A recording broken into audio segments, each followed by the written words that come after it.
የካቲት 15 2018 የሜክሲኮ የጸጥታ ኃይሎች በምዕራቡ ንፍቀ ክበብ እጅግ ተፈላጊ የሆነ አንድ ሰው በጥይት ጣሉ። ወላጆቹ ካወጡለት ኔሜሲዮ ኦሴጉዌራ ሴርቫንቴስ ከሚለው ስሙ ይልቅ በቅጽል መጠሪያው ነው ዓለም የሚያውቀው። ኤል ሜንቾ የሃሊስኮ ኒው ጄኔሬሽን የወንበዴዎች ቡድን መሪው፣ ወታደራዊ ሄሊኮፕተር በሮኬት ተኩሶ የጣለው ሞገደኛ፣ የሜክሲኮ ሲቲ ፖሊስ አዛዥን ለመግደል የሞከረው ነውጠኛ፣ የአሜሪካ መንግስት ያለበትን ለጥቆማ የ15 ሚሊዮን ዶላር ወረታ ለመክፈል ማስታወቂያ ያስነገረበት አደገኛ። እነሆ የማይገፋው ተራራ ተገፋ፣ የማይሰበረው ተሰበረ። በወራት ግብግብ አይደለም፣ በቀናት ትንቅንቅም ፈጽሞ በቃ በደቂቃዎች ዘመቻ ኃያሉ ኃይል አጣ። አንቀጥቅጦ በኖረበት የሃሊስኮ ተራራ ጉያ ወደቀ። ሞቱን ተከትሎ ግን በ6 የሜክሲኮ ግዛቶች አመጽ ተቀስቅሷል። ከተማ እንደ ጧፍ ነዷል። አውቶቡሶች የደመራ ችቦ ሆነዋል። አውራ ጎዳናዎች ተዘግተዋል። በየመንገዱ የተኩስ ልውውጥ ይደረጋል። በመሪያቸው ሞት አንጀታቸው ያረረው የሃሊስኮ ኒው ጄኔሬሽን አባላት በየቦታው የበቀል እርምጃ መውሰድ ጀምረዋል። ኤል ሜንቾ ታሪኩ ታሪካዊ ነው። በምዕራቡ ዓለም እጅግ ተፈሪም እጅግም አደገኛ የሆነው ይህ ሰው የዕፅ ዝውውር ውስጥ ከመግባቱ በፊት የሜክሲኮ ፖሊስ ባልደረባ ነበር። ኋላ ላይ በሽብር ካሸበራቸው የፖሊስ አባላት ጋር አንድ መለዮ ለብሶ ለአንድ ዓላማ ተሰልፏል። ከፖሊስነቱ በፊት የአቮካዶ አምራች ገበሬ ልጅ ነበር። ቅርጫት ተሸክሞ ገዢ ፍለጋ ሲባክን ያደገ ምስኪን። ከአቮካዶ አዘዋዋሪነቱ በፊትም የማሪዋና አዝመራ ጠባቂ ነበር። ገና በ14 ዓመቱ ከአዝመራ ጠባቂነቱ በፊትም እስከ 5ኛ ክፍል መደበኛ ትምህርቱን ተከታትሎ ነበር። ሕይወትን ለማሸነፍ ትምህርቱን ቢያቋርጥም ሰውየው ከቬኔዙዌላው ኤሊች ራሚሬስ ሳንቼዝ ካርሎስ ቀበሮ ጋር ተነጻጽሯል። ከኮሎምቢያው ፓብሎ ኤስኮባር ጋር ተመሳስሏል። መሬት አንቀጥቅጡ ኤል ሜንቾ በምዕራቡ ዓለም እንዴት ተፈሪ ሆነ?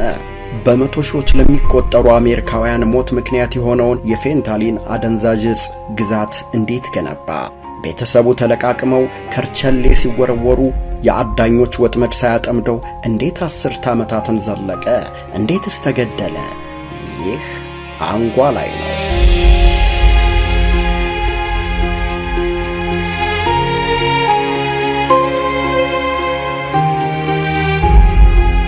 ኔሜሲዮ ኦሴጉዌራ ሴርቫንቴስ ሐምሌ 8961 ዓ.ም ነው የተወለደው። በምዕራብ ሜክሲኮ ሚቾዋካን ግዛት አጊሊላ ናራንጆ ዴቺላ የምትባል የአርሶ አደሮች መንደር ውስጥ በተራሮች ጉያ የተወሸቀችው ናራንጆ ዴቺላ እዚህ ግባ የሚያስብል ታዋቂ ነገር የላትም ከድህነቷ በቀር።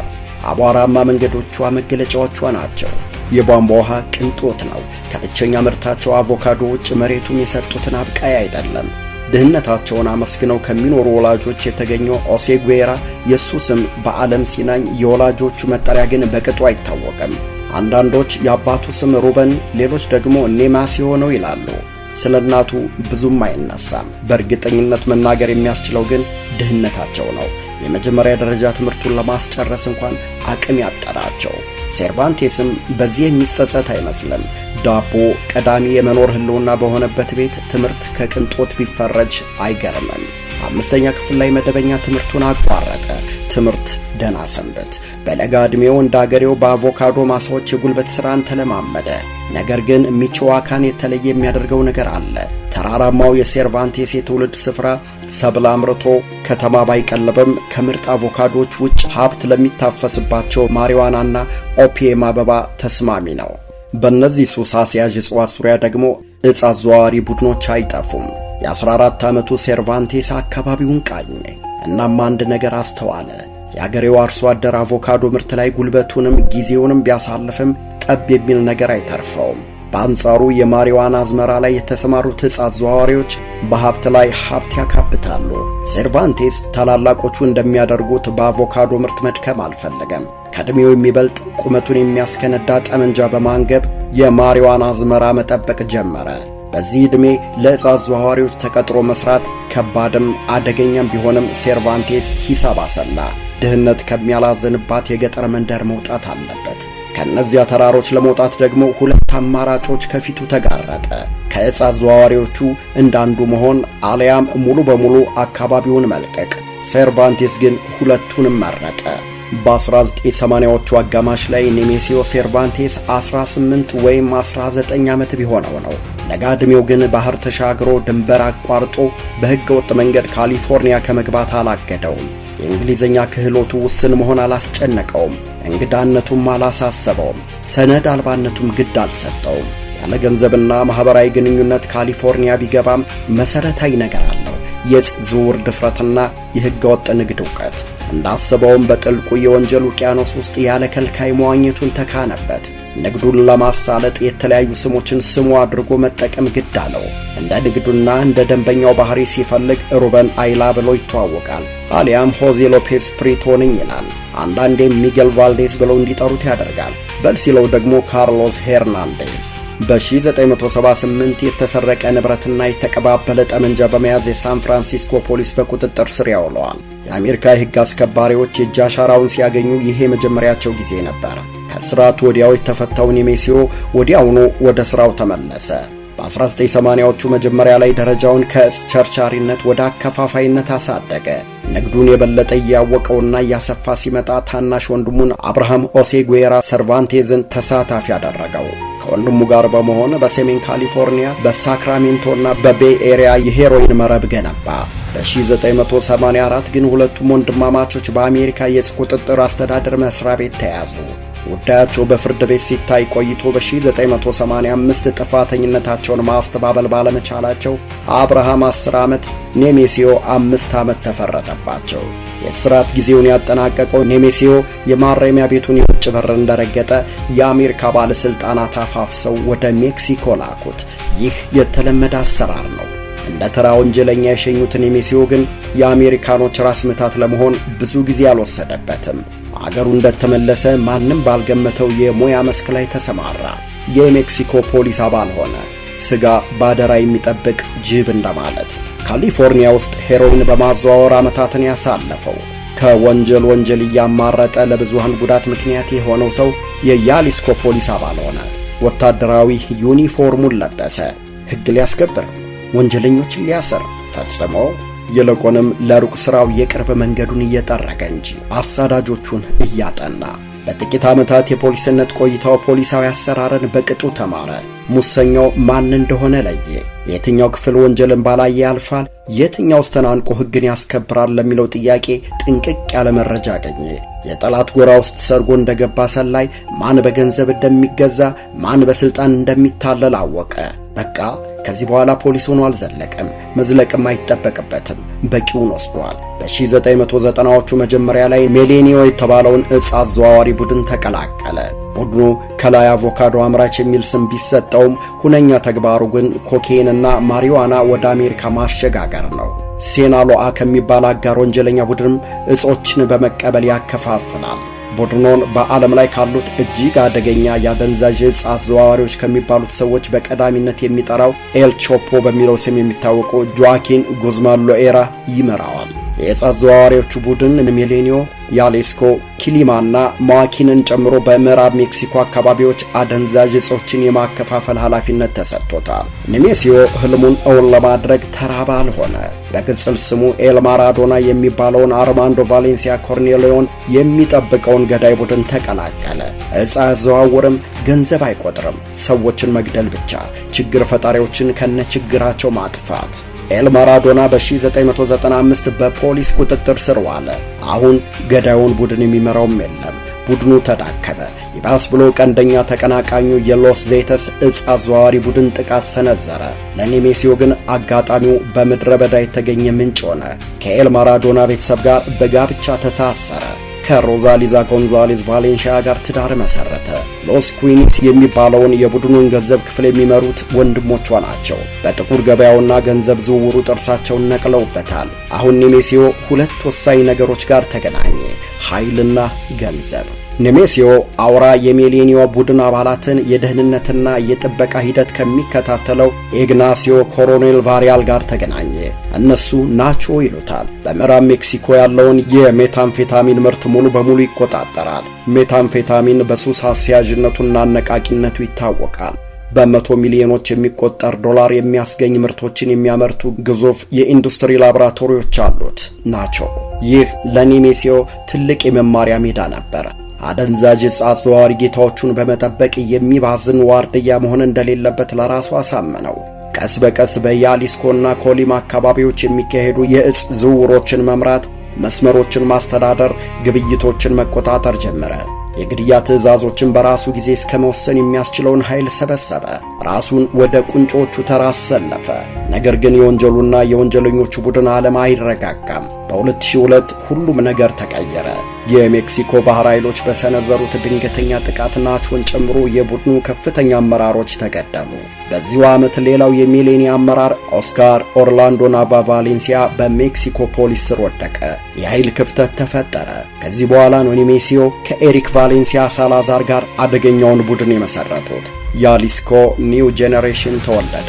የአዲሱ ትውልድ ቡድን እንደማለት። በጥቂት ዓመታት ውስጥ ቡድኑ በ28 የሜክሲኮና በ50 የአሜሪካ ግዛቶች፣ በአውሮፓ፣ ደቡብ አሜሪካና እስያ ውስጥ ሥራውን አስፋፋ። ቡድኑ ዕፅ ያዘዋውራል፣ ፖለቲካዊ ሙስና ይፈጽማል፣ በትከሻው ጥፋት አዝሎ ማኅበራዊ ተደራሽነት በሚል ቁራሽ ይጥላል፣ የከፋ ረብሻን ይጠቀማል፣ የሽምቅ ውጊያ ያደርጋል፣ መንግሥትን ሳይቀር ያጠቃል። በዚህ መልኩ ራሱን የቻለ ማንነት ያለው ቡድን ገነባ።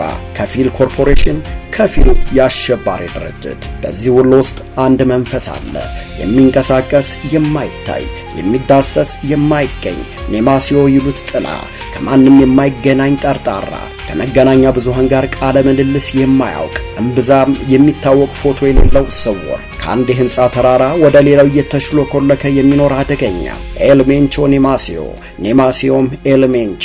የሜክሲኮ ባለሥልጣናት ሰውየውን ቢችሉ በቁጥጥር ስር በመዋል ካልተሳካ በመደምሰስ እፎይ የሚሉበት ጊዜ ናፍቋቸዋል። ያላሰማሩት የመረጃ ሰው፣ ያልዘረጉት የደህንነት መረብ የለም። አንድ ማለዳ ነው በተራራማው ደቡባዊ ያሊስኮ የሜክሲኮ ፖሊሶች ኤልሜንቾ ያለበት ቦታ መረጃ ደርሷቸዋል። ተፈላጊው ይገኝበታል ወደ ተባለው አፓርትማ በ5 ወታደራዊ ሄሊኮፕተር የታገዙ ወታደሮችና ፖሊሶች አንቀሳቀሱ። ፖሊስ ያላወቀው ግን የዘመቻቸውን እንቅስቃሴ ኤልሜንቾ ቀድሞ ማወቁን ነው።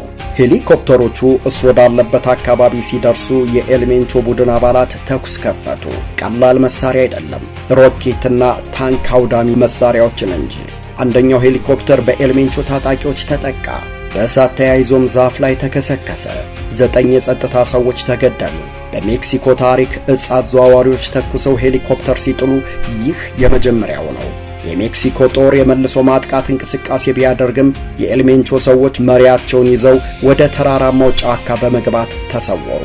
የመንግስትን እርምጃ ተከትሎ ግን የያሊስኮ ቅጥሮች በድፍን ያሊስኮ የሚገኙ መንገዶችን ዘጉ፣ ተሽከርካሪዎችን አቃጠሉ፣ ነዳጅ ማደያዎች ላይ እሳት ለቀቁ፣ የመንግስት ሕንፃዎች ላይ ጥቃት ሰነዘሩ። ባለሥልጣናቱ ያላሰቡት ቀውስ ተቀሰቀሰ። መልእክቱ ግልጽ ነበር። ዳግም ወደ እኔ እንዳትመጡ፣ ከመጣችሁ ግን የሚደርሰው ጥፋት ይሄ ነው የሚል አይነት። በመልእክቱም በምላሹም የተደናገጠው የሜክሲኮ መንግስት በእርግጥም ለዓመታት አርፎ መቀመጥ ግድ ሆነበት። ሕገወጡን ዓለም ሕጋዊ ያደረገው ኤልሜንቾ ከ2005 ጀምሮ የፌንታኒል ኢንዱስትሪን ፈጠረ። ፌንታኒል ፍቱን ሕመም ማስታገሻ ቢሆንም አደገኛ ሱስ አስያዥ፣ በጊዜ ካልተገታ ሞትን የሚያስከትል መድኃኒትም መርዝም ነው። መረጃዎች እንደሚያመላክቱት 1 ኪሎ ግራም ፌንታኒል ለማምረት $4000 ያወጣል። አሜሪካ ውስጥ ለመሸጥ ግን ከ$1 ሚሊዮን በላይ ይጠይቃል። አደጋው የትርፉን ያህልም ከፍ ያለ ነው። ከ2007 እስከ 2017 ባለው ጊዜ ውስጥ ብቻ ከግማሽ ሚሊዮን በላይ አሜሪካውያን በፌንታኒል ምክንያት መሞታቸው ይነገራል። ለዚህ ደግሞ አሜሪካ ቀዳሚና ዋነኛ ተዋናይ ባለችው ኤልሜንቾ ላይ ጣቷን ቀሰረች። አሜሪካ የቪየትናምን ጦርነት ጨምሮ ከዚያ ወዲህ በተሳተፈችባቸው ጦርነቶች ሁሉ ከሞቱባት ወታደሮች በፌንታኒል የሞቱባት በእጥፍ ይበልጣል። ነገሩን ውስብስብና አሳሳቢ የሚያደርገው ደግሞ ኤልሜንቾ ገበያ ለሚያውለው ፌንታኒል የኬሚካል አቅርቦት የሚያደርጉለት የቻይና ኩባንያዎች መሆናቸው ነው። ለዚህም ነው የአሜሪካ መንግስት ኤልሜንቾ ያለበትን ለጠቆመኝ ወረታውን $15 ሚሊዮን ከፍላለሁ ማለቱ። ለዚህም ነው የፕሬዚደንት ትራምፕ አስተዳደር ኤልሜንቾ የሚመራውን ያሊስኮ ኒው ጄኔሬሽን ቡድንን ከዕፅ አዘዋዋሪነት ይልቅ ከአልቃይዳና አይሲስ እኩል በአሸባሪነት መፈረጁ። ላለፉት 11 ዓመታት ኤልሜንቾ እንደ ጥላ እየታየ የማይያዝ አንዳች መንፈስ ሆኖ ቆይቷል። የአሜሪካ አደንዛዥ ዕፅ ቁጥጥር ተቋም ኤልሜንቾን በተፈላጊ ሰዎች ዝርዝር ከፊተኛው አስቀምጦታል። የአሜሪካ የውጭ ጉዳይ መስሪያ ቤት ያለበትን ለሚጠቁም የ15 ሚሊዮን ብር ችሮታ ለመክፈል ቃል ገብቷል። የሜክሲኮ መንግስት በበኩሉ የተደበቀበትን ጠቁሙኝ እንጂ 30 ሚሊዮን ፔሶ ኪሳችሁ ይገባል ብሏል። በኢትዮጵያ ብር ከተሰላ ከ270 ሚሊዮን ይሻገራል። ይህ ሁሉ አማላይ ገንዘብ ተዘርግቶ ሰውየውን አየሁት የሚል ጠፋ። ብቸኛው ፎቶ ገብስማ ጸጉር ሆኖ ከዓመታት በፊት የተነሳው ነው። ያም ቢሆን የሱ መሆኑን ማረጋገጥ አይቻልም። በመገናኛ ብዙሃን ቀርቦ አያውቅም። በህዝብ ፊት አየሁት የሚል ሰው የለም።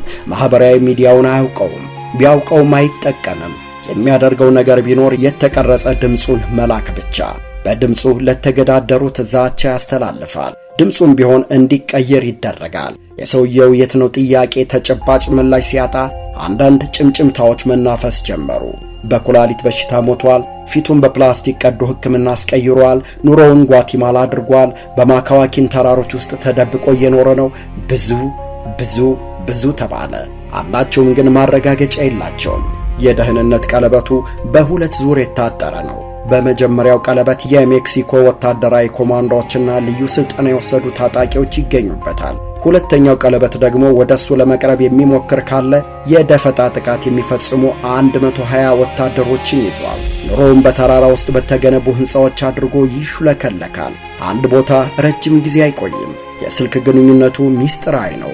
ማንንም አያምንም። ይህም ሆኖ ወንጀላዊ ቡድኑ በአስደናቂ ፍጥነት አድጓል። እሱ ቢደበቅም ቤተሰቡ ንግዱን ያሳልጣል። ኤልሜንቺቶ በሚል ቅጽል ስም የሚታወቀው ልጁ ሩበን ኦሴጉዌራ ጎንዛሌስ በስልጣን ተዋረዱ ከአባቱ ቀጥሎ ተቀምጧል። በ1982 ሳን ፍራንሲስኮ ውስጥ የተወለደው ሩበን አሜሪካዊ ዜግነት ቢኖረውም በሜክሲኮዊ አባቱ አምሳል የተቀረጸ ይመስላል። ገና በ14 ዓመቱ የወንጀለኛ ቡድን ውስጥ የአመራርነት ቦታ ተሰጥቶታል። የፍርድ ቤት ሰነዶች እንደሚያስረዱት ወጣቱ ሩበን ከ100 በላይ ግድያዎችን አዟል። በራሱ እጅ ደግሞ ሁለቱን ተኩሶ ጥሏቸዋል። 50 ካሊበር ጠመንጃና ባለ 40 ሚሜ የእጅ ቦምብ ግዢ እንዲፈጸም ትዕዛዝ አስተላልፏል። በ2007 የሜክሲኮ ፖሊስ በቁጥጥር ስር ቢያውለውም በቂ መረጃ የለም በሚል ለቆታል። እንደገናም ይዘውት እንደገና ለቀውታል። ለሶስተኛ ጊዜም ተይዞ ለሶስተኛ ጊዜ ተለቋል። የሜክሲኮ ዳኞች ነፃ ያደርጉታል። አንዳንዶች ውሳኔውን በሙስና የተለወሰ ይሉታል። ሌሎች ደግሞ በእርግጥም የመረጃዎቹን ደካማነት ያነሳሉ። ዞሮ የአባቱ ልጅ የሚባለው ሩበን እስከ 2007 በነጻነት የወንጀሉንና የወንጀለኞቹን ዓለም ሲዋኝበት ቆይቷል። በመጨረሻ ግን ፍትህ ቦታዋን አግኝታለች። በዓለም አቀፍ የእጽ ዝውውር፣ በጦር መሳሪያ ጥቃት፣ በፌንታኒል ምርት ክስ ተመስርቶበት እስር ቤት ተወረወረ። ከ5 ዓመታት በኋላ ለአሜሪካ ተላልፎ ተሰጠ።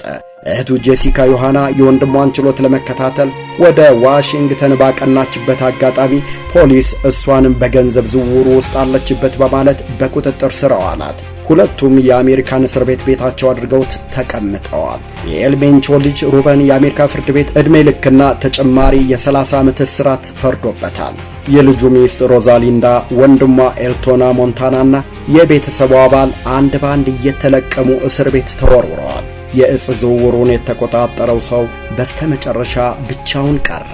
ከዓመታት አደን በኋላ የሜክሲኮ ወታደሮች ጥብቅ ሚስጥር ግን ደግሞ አስተማማኝ መረጃ ደረሳቸው። ኤልሜንቾ የተደበቀበት ትክክለኛ ስፍራ ቦታውን በመጠቆም ከኤልሜንቾ ፍቅረኞች አንዷ እንደተባበረቻቸው የሜክሲኮ መከላከያ ጸሐፊ ሪካርዶ ትሬቬላን ጠቅሶ ሲኤንኤን ዘግበዋል። የካቲት 12 2018 ማለዳ ከ6 ዓመት በፊት በኤልሜንቾ የግድያ ሙከራ ተደርጎበት ለጥቂት የተረፈው የሜክሲኮ ጸጥታ ተቋም ኃላፊ ኦማር ጋርሲያ አሁን በተራው ኤልሜንቾ ላይ የማያዳግም እርምጃ እንዲወስድ ኃላፊነት ተሰጥቶታል። በተራራማው ያሊንኮ የሜክሲኮ ልዩ ኃይል ታሪካዊውን ዘመቻ ጀመረ። የአየር ኃይል ሄሊኮፕተሮች ተሰማሩ። የብሔራዊ ዘብ ጓዶች ተቀላቀሉ። የብሔራዊ መረጃ አገልግሎትም አለ። የሜክሲኮ ወታደሮች ዘመቻውን በሙሉ ልብ ለማስጀመር ያስቻላቸውን መረጃ ከአሜሪካ የደህንነት ተቋም አግኝተው ነበር። እናም ኤልሜንቾና አጋሮቹ ወደሚገኙበት ግቢ ተንቀሳቀሱ። የኤልሜንቾ ሰዎች ተኩስ ጀመሩ። ስለ ዘመቻው ቅድመ መረጃ ያላገኙት ኤልሜንቾና የኤልሜንቾ ሰዎች ዱብዳ ወረደባቸው። ሞገዳዊ ጥቃቱ ሽንፈታቸውን አፋጠነው። ማምለጫ አጡ። በርካታ የሕገወጥ ቡድን አባላት ተገደሉ። ኤልሜንቾን ጨምሮ 3 አባላት ክፉኛ ቆሰሉ። በደም የተነከረውን ኤልሜንቾን ሄሊኮፕተር ላይ ጫኑት። ሕክምና ወደሚያገኝበት የጤና ተቋም እያጓጓዙት እንዳለም እስትንፋሱ ተቋረጠች። ብዙዎችን በፍርሃት ያራደው፣ በርካቶችን በግራ መጋባት ያዋረደው ሰው እጁን ሰጠ። እድል ሸሸችው። በ59 ዓመቱ ሞቱ በቅጽበት ታወጀ። የኤልሜንቾን ሞት ተከትሎ ግን ሜክሲኮ ምድራዊ ሲኦል ሆናለች። የስድስት ግዛቶቿ አውራ ጎዳናዎች ተዘጉ። አውቶቡሶች እሳት ተለቀቀባቸው። ፋርማሲዎችና መጋዘኖች ነደዱ። በጓዳላሃራ አውሮፕላን ማረፊያ አካባቢ ተኩስ በመሰማቱ ተሳፋሪዎች በፍርሃት ይሮጡበት አጥተው እስከ መጨናነቅ ደረሱ። የካናዳ አየር መንገድ በረራዎችን አቋረጠ። የኤልሜንቾ ሕገወጥ ቡድን የአሌስኮ ኒው ጄኔሬሽን መሪያችንን ከገደላችሁ አገሪቱን እናቃጥላታለን በሚል ዛቻ ሜክሲኮን የጭንቅ ማዕከል አድርገዋታል። ኤክስፐርቶች ለዓመታት ይህ እንዳይከሰት ሲያስጠነቅቁ ቆይተዋል። ኤል ቻፖ የተባለው ዕፅ አዘዋዋሪ በቁጥጥር ስር ሲውል በስሩ የነበሩት አባላቱ ተበታትነው ሽብር ቀሰቀሱ። ወንጀል በመቀነስ ፈንታ ጨመረ። ካርዳኒስ ግሪል የተባለው ዕፅ አዘዋዋሪ ሲገደል ተመሳሳይ ሽብር ተቀስቅሶ የንጹሃን ሞት ተስተናገደ።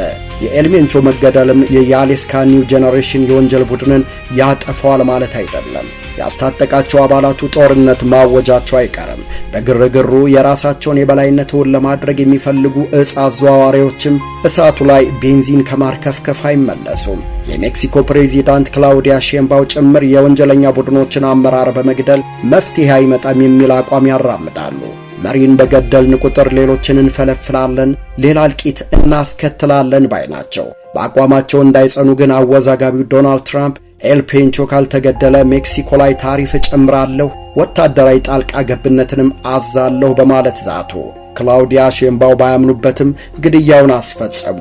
ግን የፈሩት አልቀረም። በአደባባይ ለማድበስበስ ቢሞክሩም ሜክሲኮ እየተናጠች ነው።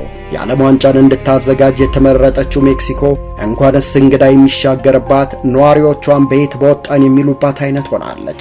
ፊፋ እስካሁን የሰጠው መግለጫ ባይኖርም ጸጥታው ካልተረጋጋ የአዘጋጅነት ክብሯን የማትነጠቅበት ምድራዊ ምክንያት የለም። ለዚህም ይመስላል ፕሬዚዳንቷ መርሃ ግብሩን ለማስቀጠል አስተማማኝ ሰላም አለን የሚል መግለጫ ለመስጠት የተገደዱት።